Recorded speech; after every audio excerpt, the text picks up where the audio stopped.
प्यारे साथियों, मेरे चैनल बालाजी महाकाल में आपका स्वागत है। साथियों, अगर आप हमारे चैनल पर नए हैं तो कृपया सब्सक्राइब करें ताकि आने वाली वीडियो का अपडेट आपको सबसे पहले मिल सके। साथियों, अगर कहानी आपको अच्छी लग रही है तो लाइक करें और शेयर करें, जिससे हमारा मनोबल बढ़ता है। ये योद्धा जो अभी भी असमंजस में थे, तेज गगनभेदी दहाड़ सुन सकते थे, जिसने उनके कान के पर्दे फाड़ दिए।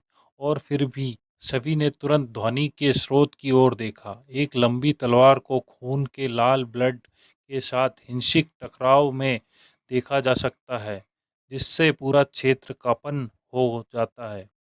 एक लहर, यह तरंग तुरंत आसपास के क्षेत्र में फैल जाती है। धमके से सब कुछ बह गया, यह तक कि हवा के झोंकों के साथ गंदगी भी उड़ गई। जहाँ तक उन योद्धाओं का सवाल है जो क्लाउड पर्वत श्रृंखला से बहुत दूर थे, उन्हें अपने ऊपर तेज से हवा बहती हुई महसूस हुई, जबकि कमजोर ताकत वाले योद्धा हवा के झोंकों से इधर-उधर धकेल दिए गए। क्लाउड पर्वत श्रृंखला का किनारा जहां वे खड़े थे, उस स्थान से 1 किलोमीटर दूर तक जहां विपिन और योगेश लड़ रहे थे, फिर भी उसके टकराव से उत्पन्न ऊर्जा का उतार-चढ़ाव, उसमें से कुछ को इतनी बड़ी दूरी से भी गिरा सकता है। यदि वे 100 मीटर के भीतर या उससे भी करीब होता तो यह दृश्य कैसा दिखता। जिस स्थान पर युद्ध हो रहा था, उस स्थान पर विपिन ठंडे लग रहे थे और उनकी तलवार का सार उड़ रहा था। साथ ही उनकी तलवार कला अपनी पूरी ताकत के साथ उभर रही थी। तलवार की छाया में बहुत शक्ति थी, क्योंकि प्रचंड आग, आंधी, पानी की बूंद हर तरफ तलवार की छाया में संयुक्त थी। एक पल के भीतर विपिन ने अपनी तलवार से 1 दर्जन से अधिक चालें चलाई। प्रत्येक तलवार की रोशनी संस्कारी ड्रैगन सूची के योद्धा को आसानी से मार सकती है। योगेश को भी लगा कि विपिन की ताकत बहुत बढ़ गई है। उस समय लगातार तलवार के साये का सामना करते हुए उसे सार्तर झड़पों की लगातार आवाजें उठी और योगेश को लगभग 10 मीटर पीछे हटना पड़ा। विपिन की आंखों में अचानक गंभीरता की चमक के साथ ट्रिपल किल तलवार की शक्ति तेजी से बढ़ी और तलवार की एक और चाल चली गई। योगेश ने भौहें सिकोड़ ली और तलवार की चाल से बचते हुए उसकी आकृति तुरंत एक तरफ हो गई। तलवार की तेज रोशनी योगेश को 100 मीटर दूर एक पहाड़ की ओर ले जाने से चूक गई। भयंकर तलवार की रोशनी तुरंत पहाड़ के किनारों की ओर चली गई, जिससे गड़गड़ाहट जैसी आवाज पैदा हुई। एक विकर्ण तलवार का निशान अचानक पहाड़ के ऊपरी हिस्से से दौड़ता हुआ दिखाई दिया और फिर पर्वत शिखर के दूसरी तरफ दौड़ता हुआ दिखाई दिया, जिससे पहाड़ की ऊपरी सतह टूट गई। धीरे धीरे नीचे गिरता बूम, पहाड़ का आधा हिस्सा टूटकर जमीन पर गिर गया और पूरा इलाका हिल गया। जिन लोगों ने यह दृश्य देखा वे सब दंग रह गए। उन्होंने अभी ये क्या देखा? एक भव्य पर्वत शिखर को तलवार की चाल से आसानी से काट दिया गया। एक तलवार की चाल ने पहाड़ों को पार कर दिया। योगेश ने भी यह दृश्य देखा और उसकी पुतलियां सिकुड़ गई। कुछ ही दिनों में तुमने इतनी बड़ी प्रगति कर ली है, जागेश्वर ने मुस्कुराते हुए टिप्पणी की। अगर मेरे पास पर्याप्त ताकत नहीं होता तो क्या मैं इतना मूर्ख होता कि आपसे लड़ पड़ता? विपिन ने ठंडे स्वर में कहा। हाँ हाँ, ऐसा लगता है कि आप आश्वस्त है कि मेरे पान आजमाए। योगेश मुस्कुराया, लेकिन उसका शरीर अचानक धुंध में बदल गया और आगे बढ़ गया। अंधेरा नीचे से गिरा जाता था। चिल्लाने के साथ ही योगेश ने अचानक खून से लाल ब्लड से हमला कर दिया। पूरी दुनिया अचानक अंधकार में डूब गई। एक उभरी हुई तलवार के सार के साथ, जिसने 3 सारों को विकर्ण किया। विपिन ने ऊपर देखा और ट्रिपल किल तलवार से उसे काट डाला। रक्त लाल blood triple kill shot boom से टकराया। जमीन पूरी तरह से कांप उठी और फिर एक पल में ढह गई। आसपास के क्षेत्र की धूल उड़ गई। कुछ ही देर में जहां वे दोनों खड़े थे, वह 100 मीटर से अधिक व्यास वाला एक विशाल गोलाकार क्षेत्र दिखाई दिया। इस विशाल क्षेत्र की गहराई 3 मीटर थी। विशाल गड्ढे के ठीक बीच में विपिन और योगेश खड़े थे। इस विशाल गड्ढे की अचानक उपस्थिति को देखकर युद्ध देख रहे सभी लोग सांस लेने से खुद को नहीं रोक सका। अभी एक क्षण पहले एक तलवार की चाल एक पहाड़ को पार कर दिया, अब एक कृपाण की शक्ति से 100 मीटर व्यास और 3 मीटर गहरा एक गोलाकार गड्ढा बन गया। उनकी ताकत इतनी अविश्वसनीय कैसे हो सकती है? क्या वे वास्तव में केवल गोल्डकोर दायरे में है? अनेक योद्धा आपस में कानाफूसी करने लगे। क्या शक्ति का वह भयानक विमोचन, भयंकर हमले और उसकी लड़ाई के बाद का दृश्य वास्तव में दो लोगों के कारण हुआ था, जो केवल गोल्ड कोर दायरे में थे? राक्षस, वे दोनों राक्षस हैं। यहाँ तक कि हवा में ऊपर से दिख रहे यांग शून्य क्षेत्र के विशेषज्ञ भी इस अभूतपूर्व लड़ाई को देखकर आश्चर्यचकित हुआ। उसमें से केवल कुछ ही तक पहुंचे थे, उनमें से अधिकांश केवल यून शून्य क्षेत्र में थे और उनमें से बहुत से लोग साधारण शून्य क्षेत्र तक नहीं पहुंचे थे। उसके दृष्टिकोण से नीचे दी गई अभूतपूर्व लड़ाई पहले ही गोल्ड कोर क्षेत्र को पार कर चुकी थी। न केवल गोल्ड कोर क्षेत्र, यहाँ तक कि इन शून्य क्षेत्र में भी यदि गहन इन शून्य क्षेत्र के दो विशेषज्ञ एक दूसरे के खिलाफ लड़ते तो इतना खतरनाक विनाश नहीं कर पाते। विपिन और योगेश केवल गोल्ड कोर दायरे में थे, लेकिन उनकी ताकत पहले ही गहन शून्य दायरे में पहुंच गई, विशेषज्ञों से आगे निकल चुकी थी। वे यहाँ एकत्रित हुए अधिकांश विशेषज्ञों में से अधिक मजबूत थे। युद्ध के मैदान में भीषण युद्ध अभी भी जारी था। किल तलवार से निकलने वाली आध्यात्मिक शक्ति का एक स्तर धारा रक्त ब्लड के खिलाफ लड़ने के लिए अचानक बड़ी ताकत से बाहर निकल रही थी। लेकिन इस समय विपिन का चेहरा काला पड़ गया। विपिन ने देखा कि योगेश ने जो तलवार का सार समझा वह बहुत अनोखा था। वह अद्वितीय तलवार सार अन्य सभी तलवार सार को निकल सकता है और यह गेल, अर्थ, रेडिंग फायर या वाटर ड्रॉप के चार सामान्य सार के संबंधित नहीं है। तलवार के सार का वर्णन कठिन था, इसलिए इसे वर्तमान में डार्कनेस एसेंस कहा जा सकता है। हाँ, असीम अंधेरा जैसा एहसास हुआ। विपिन स्थिर आंखों से देखता रहा। तलवार के मकबरे में तलवार की एक नदी की तरह हजारों तलवार के निशान थे, जिसमें कई अलग अलग तलवार के सार थे। उन तलवार के सार के बीच विपिन ने महसूस किया कि आंधी, पृथ्वी, उग्र आग और पानी की बूंद के चार सामान्य तलवार सार के अलावा और कुछ भी थे। अजीब तलवार के सार जो उसने पहले कभी नहीं देखा था। वे तलवार सार अद्वितीय और शक्तिशाली दोनों थे। उस समय विपिन ने सोचा कि दुनिया में केवल गेल, अर्थ, रेजिंग फायर और वाटर ड्रॉप स्वॉर्ड एसेंस की मौजूद है, लेकिन अब उसे समझ आ गया कि तलवार के कुछ अनोखे सार हैं। अब योगेश ने उन अद्वितीय तलवार सारों में से एक डार्कनेस एसेंस को समझ लिया था। यह न केवल हर चीज को निगल जा सकता है, बल्कि यह असीम और शक्तिशाली भी था। इससे भी अधिक, योगेश ने न केवल अंधकार सार को समझा था, उन्होंने आंधी सार को भी समझा था और दोनों सार को एक साथ जोड़ दिया था।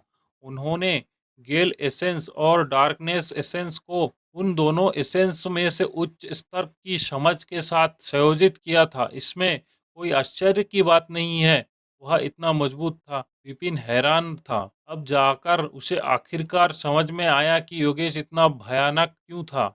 सौभाग्य से उसने एक सफलता हासिल की और चयन लड़ाई के दौरान तीन तत्वों को संयोजित किया। उसकी पिछली ताकत नहीं होती तो उसे जीत का कोई भी मौका पाने के लिए सोल्ड सीक्रेट स्किल पर निर्भर रहना पड़ता। एपिसोड 167 सबसे शक्तिशाली का टकराव। क्षेत्र के ऊपर हवा में वे यिन यांग शून्य क्षेत्र विशेषज्ञ भी इस लड़ाई को ध्यान से देख रहे थे। उन सभी ने योगेश द्वारा समझे गए सार को समझ लिया था। सार क्षेत्र समुद्र जितना विशाल है।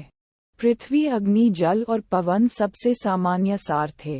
इनके अलावा कई कुटिल और अज्ञात सार हैं। अंधकार सार जिसे योगेश ने समझा है, उनमें से एक है। हालांकि उन कुटिल और अज्ञात तत्वों को समझना कठिन है, लेकिन उनकी शक्ति भी अधिक मजबूत है। डार्कनेस एसेंस को समझने का मतलब है कि मालिक डार्कनेस का अवतार बन सकता है और सब कुछ निगल सकता है। केवल इसके साथ ये पहले से ही उन 4 सामान्य एसेंस से अधिक मजबूत है। और यज्ञेश ने अंधेरे और आंधी के सार को जोड़ दिया, जो और भी भयानक है। यिन यांग शून्य क्षेत्र के ये विशेषज्ञ खुद से यह पूछने में मदद नहीं कर सके कि क्या उनमें से कोई भी सार को समझने में यज्ञेश के खिलाफ प्रतिस्पर्धा कर सकता है। यज्ञेश उत्कृष्ट थे, लेकिन बिपिन भी कम प्रभावशाली नहीं थे। आखिर बिपिन ने 3 सार जोड़ दिए। युद्ध के मैदान पर लड़ाई पहले से ही बेहद गर्म हो चुकी थी। भाड़ में जाओ। बिपिन ट्रिपल किल से एक अजीब वार तलवार ने यज्ञेश को पार करते हुए हवा को छेद दिया। तलवार की रोशनी तुरंत जमीन पर गिरी, जिससे एक और गड्ढा बन गया। चले जाओ। यज्ञेश तुरंत खून से लथपथ लाल ब्लेड लहराते हुए गरजा, जो बेतरतीब लग रहा था, लेकिन उसमें ऐसी शक्ति थी जो स्वर्ग और पृथ्वी को निगल सकती थी। यहाँ तक कि इस हमले का सामना करने पर बिपिन को भी अपनी सांस रोकनी पड़ी। पेंग पेंग पेंग पेंग पेंग। लड़ाई की तीव्र ध्वनि पूरे क्षेत्र में बार बार गूंजती रही। संपूर्ण क्लाउड पर्वत श्रृंखला को अभूतपूर्व बमबारी का सामना करना पड़ा। 1 मीटर से अधिक गहरे विशाल गड्ढे हर जगह देखे जा सकते थे। जब वे तलवारें पार करते थे तो हुए जोरदार विस्फोट क्षेत्र में लगातार फैलते थे। क्षेत्र के सभी योद्धाओं की आंखें सदमे से भरी थीं और उनके दिल डर से कांप रहे थे। लड़ाई की आवाजें इतनी तेज थीं कि पूरा इलाका हिल गया। टक्करें इतनी शक्तिशाली थीं कि अर्थी ड्रैगन लिस्ट के विशेषज्ञ उन दोनों के कुछ 100 मीटर के भीतर जाने से डर रहे थे। उनकी टक्करों का परिणाम आसानी से अर्थी ड्रैगन लिस्ट में किसी को भी मार सकता था। बूम!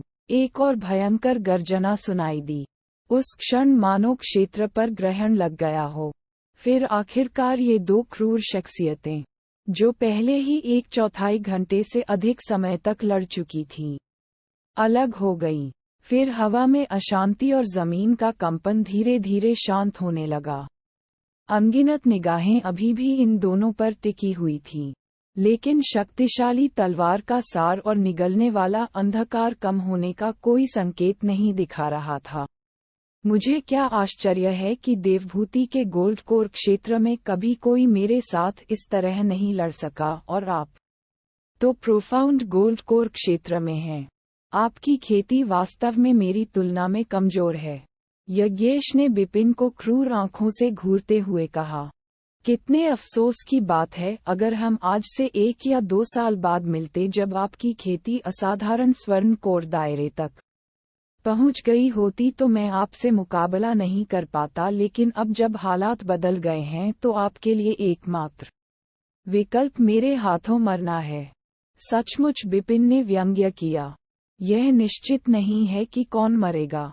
ये यज्ञेश का मुंह नहीं है। बिपिन, आपको इस अगले कदम से सावधान रहना होगा।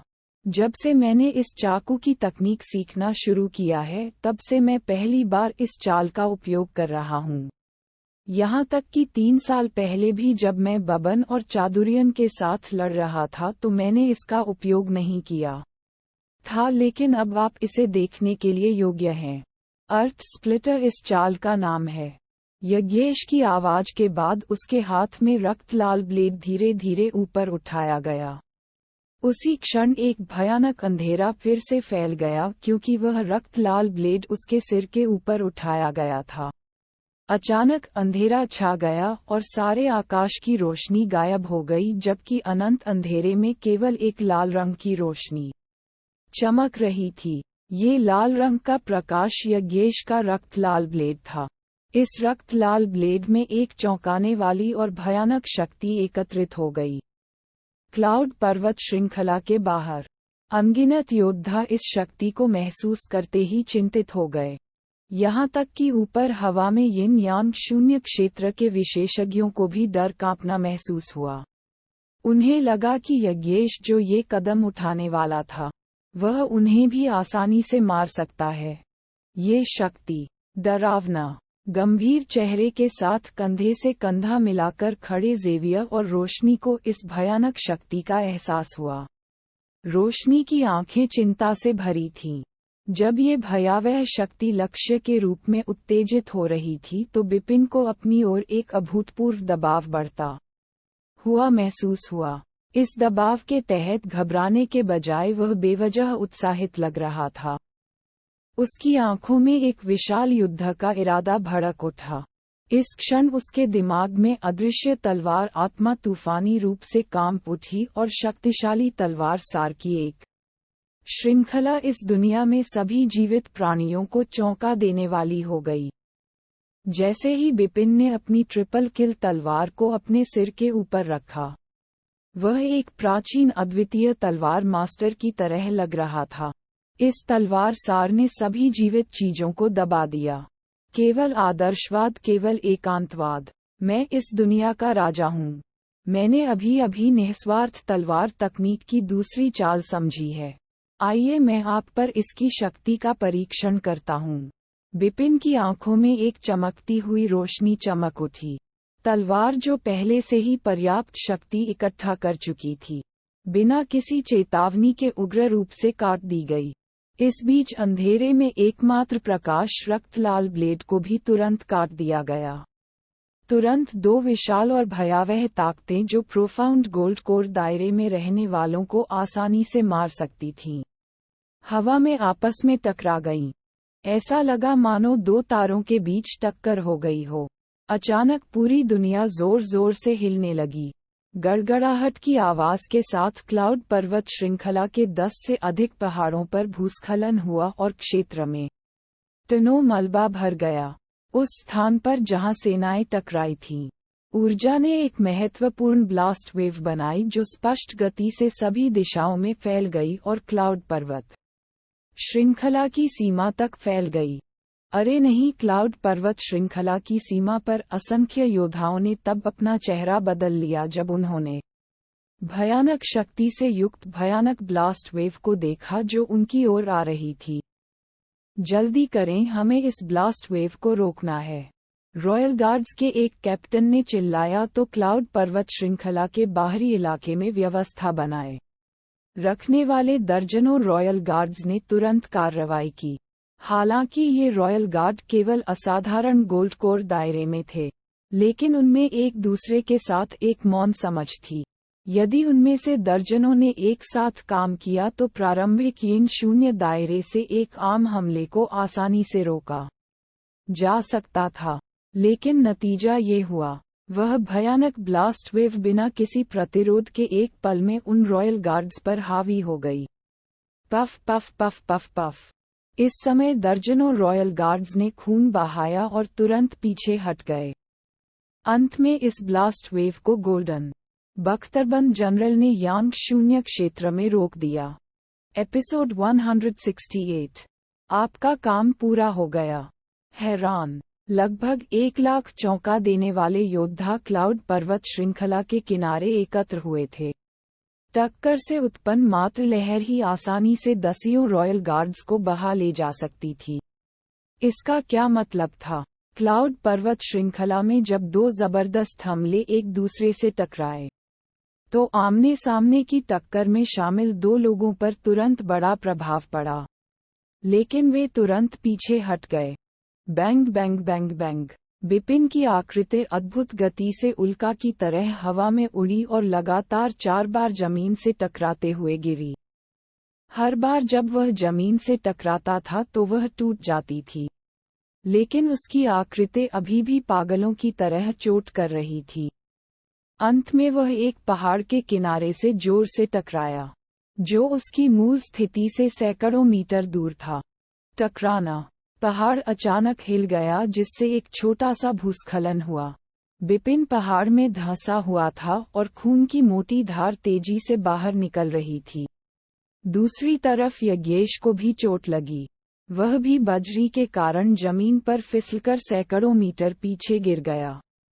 उसने भी खून उगल दिया और उसका रंग बिल्कुल पीला पड़ गया। कितना गंभीर! टक्कर के परिणामस्वरूप उन दोनों को चोटें आईं और उनमें से किसी को भी लाभ नहीं मिला या परिणाम के बारे में अच्छा महसूस नहीं हुआ। ऊपर हवा में यिन यांग शून्य क्षेत्र के विशेषज्ञ अचानक शांत हो गए। उन्होंने आश्चर्य भरी नजरों से दोनों घायलों को देखा। अभी उन्होंने जो प्रदर्शित किया वह मूल तलवार और कृपाण तकनीकें थीं। एक बैंगनी वस्त्रधारी महिला जो असाधारण यिन शून्य क्षेत्र में पहुंच गई थी, ने चौंकते हुए पूछा, मूल ब्लेड तकनीकें? उन शब्दों को सुनने के बाद ये विशेषज्ञ अब शांत नहीं हो सके। यह उन सामान्य तलवार कौशलों से भिन्न था। मूल तलवार तकनीकों में पौराणिक उत्पत्ति शामिल थी, यहाँ तक कि इन यिन यांग शून्य क्षेत्र विशेषज्ञों को भी उत्पत्ति को समझने की संभावना नहीं थी। इस प्रकार मूल तलवार तकनीक की शक्ति सामान्य तलवार कौशल की तुलना में कहीं अधिक मजबूत थी। निराकार तलवार कला की तरह इसे देवभूति में शीर्ष तलवार कौशल के रूप में क्यों जाना जाता था?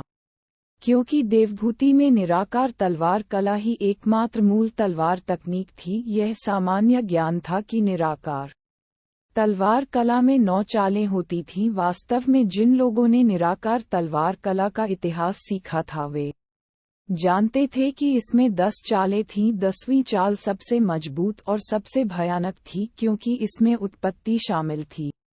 लेकिन अभी उन्होंने क्या देख लिया? उन्होंने एक ही समय में उपयोग की जाने वाली उत्पत्ति से संबंधित 2 अलग अलग ब्लेड कौशल देखे। अभी बिपिन द्वारा प्रदर्शित अद्भुत तलवार कौशल और यज्ञेश द्वारा प्रदर्शित विनाशकारी कृपाण चाल दोनों स्पष्ट रूप से उत्पत्ति से जुड़े ब्लेड कौशल थे। उन्हें झटका कैसे न लगता? गुंजन!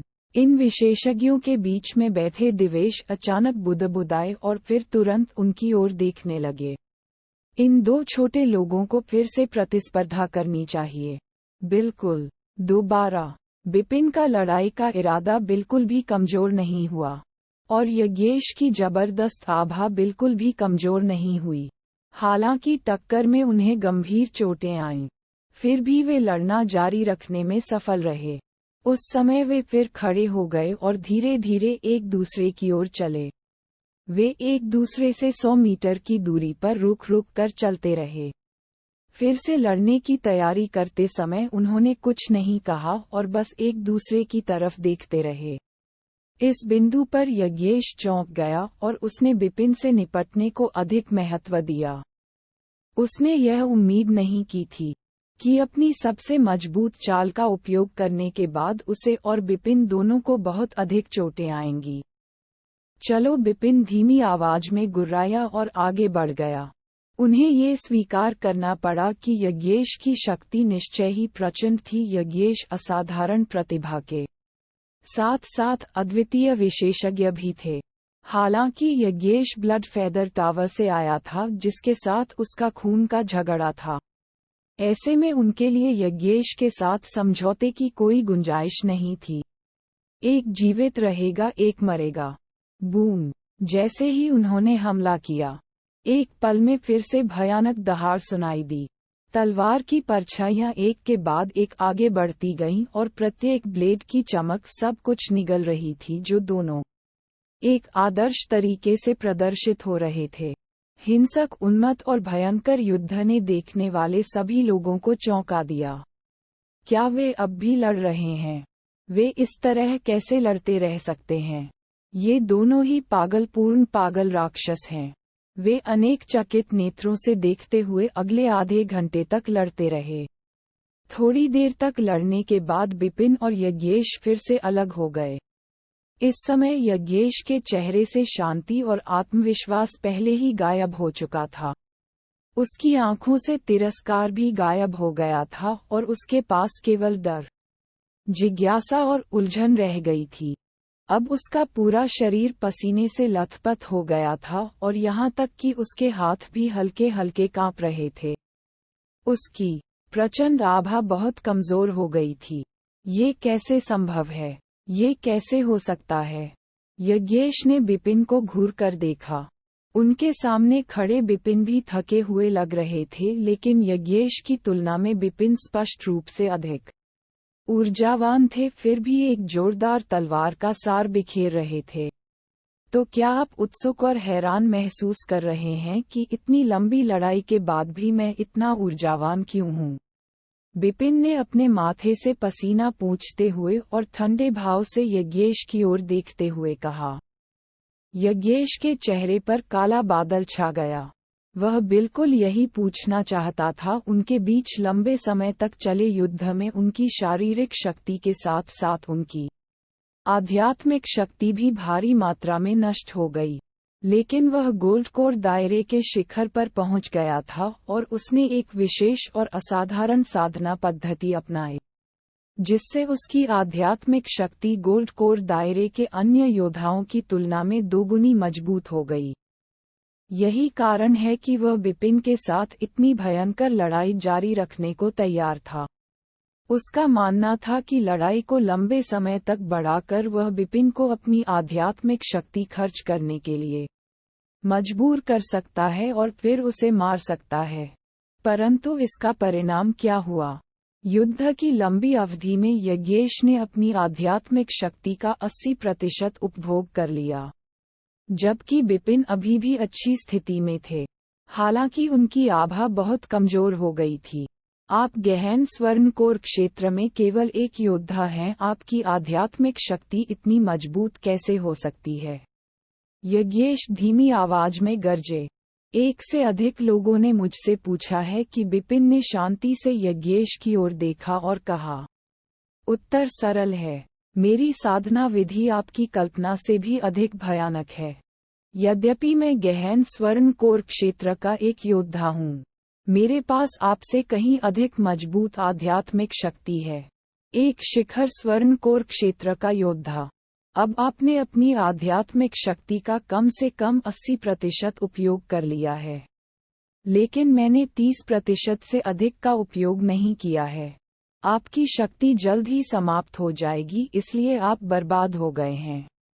एपिसोड 169 रोकथाम। आप बर्बाद हो गए हैं।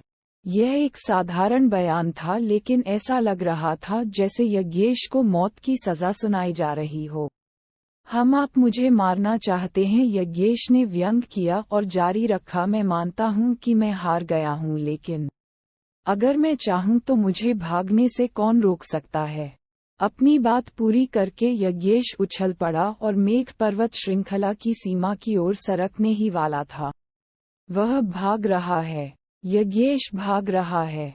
ये देखकर युद्ध देखने वाले सभी योद्धा आश्चर्यचकित रह गए।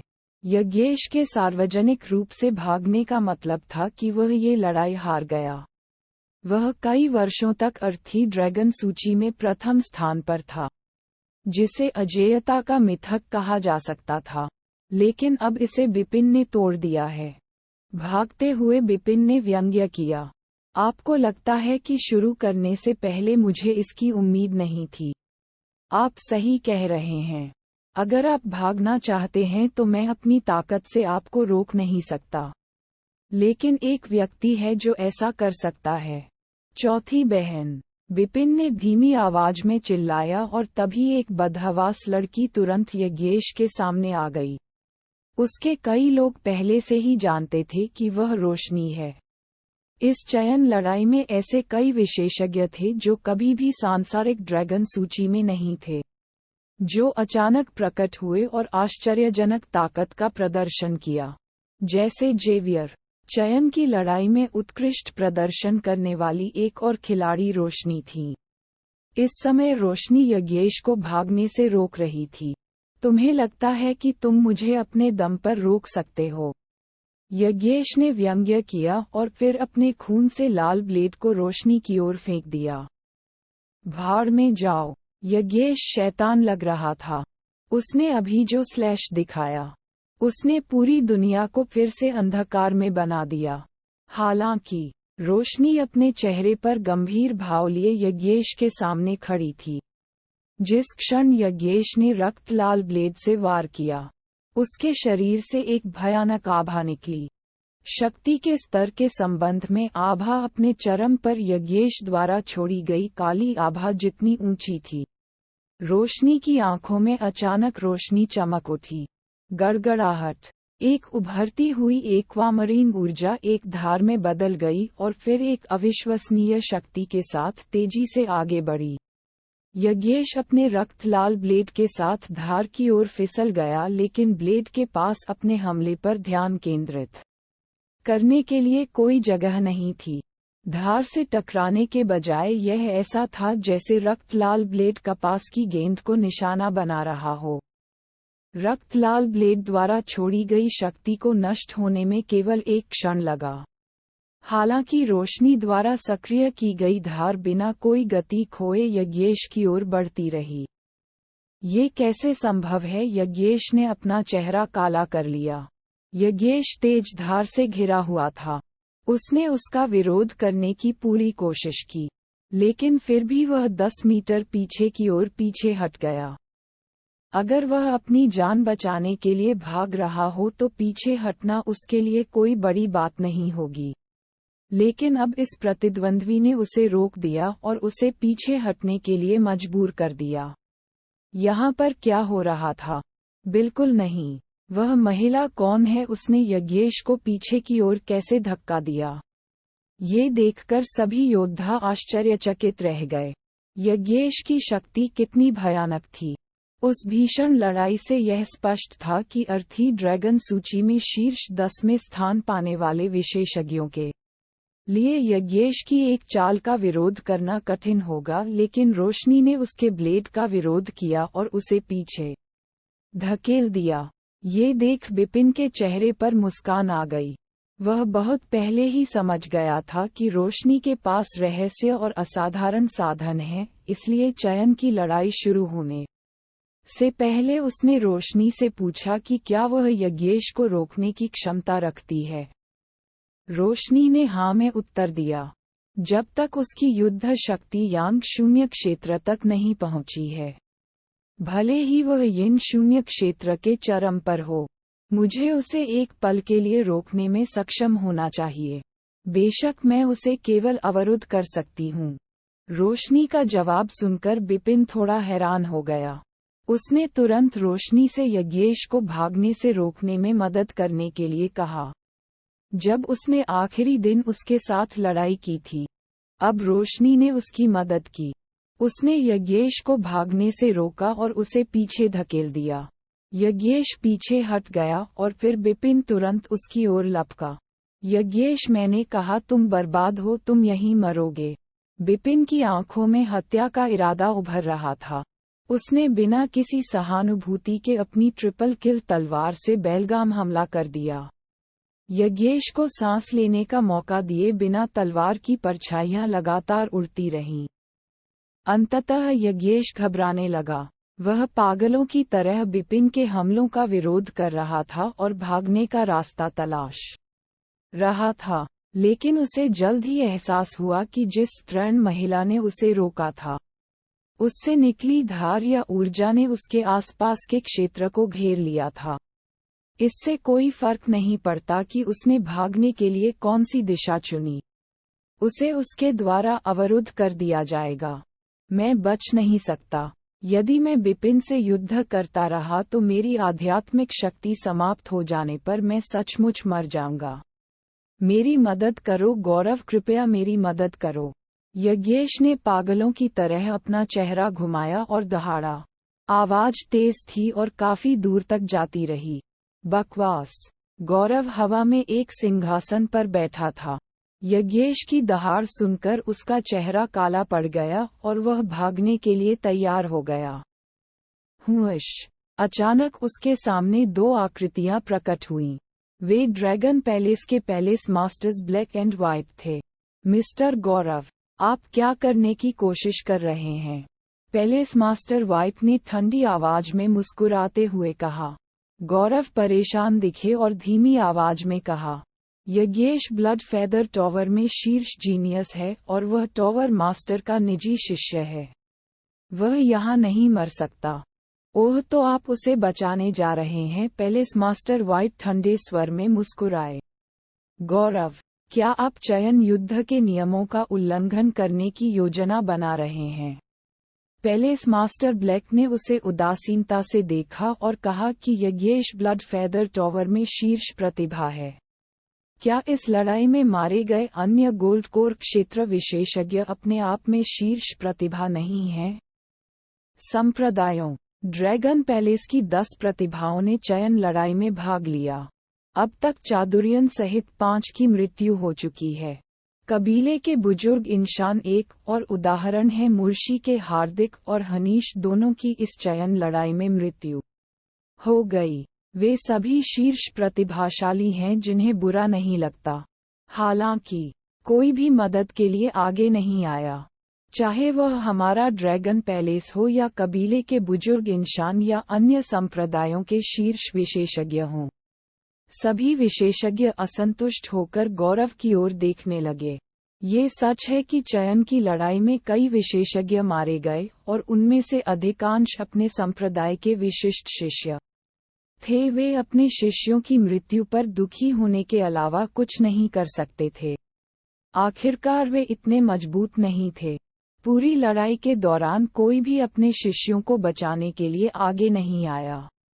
ये सब शिष्यों की ताकत पर निर्भर था। लेकिन अब गौरव अपने शिष्य को बचाना चाहता था। क्यों? गौरव को पता था कि वह उचित नहीं है, लेकिन यज्ञेश ब्लड फेदर टॉवर में एक प्रमुख शिष्य था। गौरव। दिवेश की ओर से एक ठंडी आवाज आई जो बिल्कुल बीच में बैठा था। महामहिम गौरव ने आदरपूर्वक कहा कि यज्ञेश मेरे टॉवर मास्टर का निजी शिष्य है और वह ब्लड फेदर टॉवर का अगला टॉवर मास्टर होगा।